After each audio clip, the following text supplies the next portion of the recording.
Moreover, I saw under the sun that in the place of justice, wickedness was there, and in the place of righteousness, wickedness was there as well. I said in my heart, God will judge the righteous and the wicked, for he hath appointed a time for every matter and for every work. I said in my heart with regard to human beings, that God is testing them to show them that they are but animals. For the fate of humans and the fate of animals is the same. As one dies, so dies the other.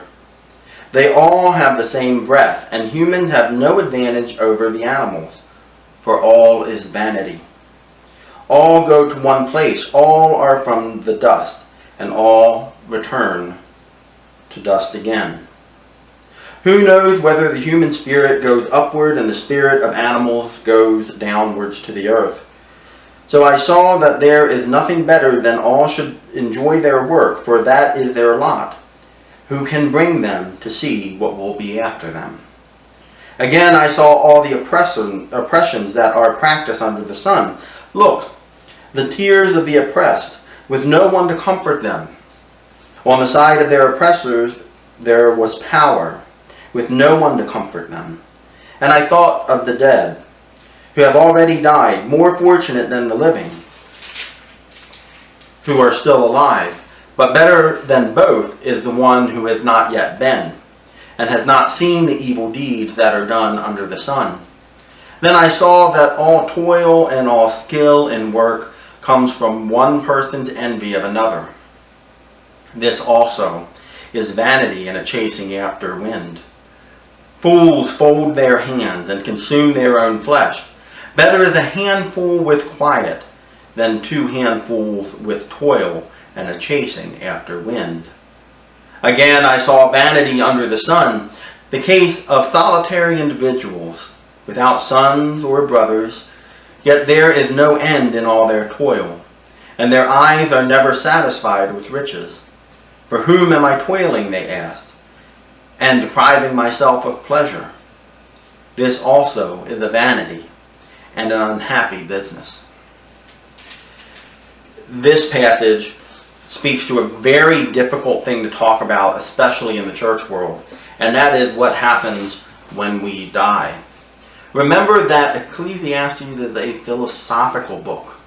Okay? It is not in the same vein as an epistle or things that try to explain things. It's facing these difficult questions and saying we don't know the answer. It says here, who knows whether the human spirit goes upwards and the spirit of animals go downwards to the earth? So I saw that there is nothing better than that all should enjoy their work, for that is their lot. Who can bring them to see what will be after them? In other words, we already established you're going to die, so you might as well enjoy what you're doing. What he establishes here, what the author establishes here, is that you don't know what comes after death. So enjoy what you have here. This goes very contrary to much of what is taught in conservative Christianity in America. In conservative Christianity in America, everything is about what happens after you die. Koheleth will not let you go there. You have to look at now. Do you know it?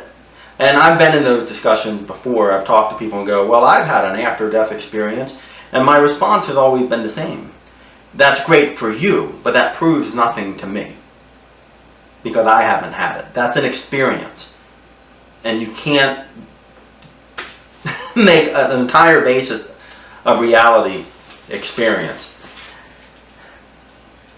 Koheleth then goes on in that passage and talks about the oppressors and oppression, which is a primary concern of the prophets throughout the Old and New Testament.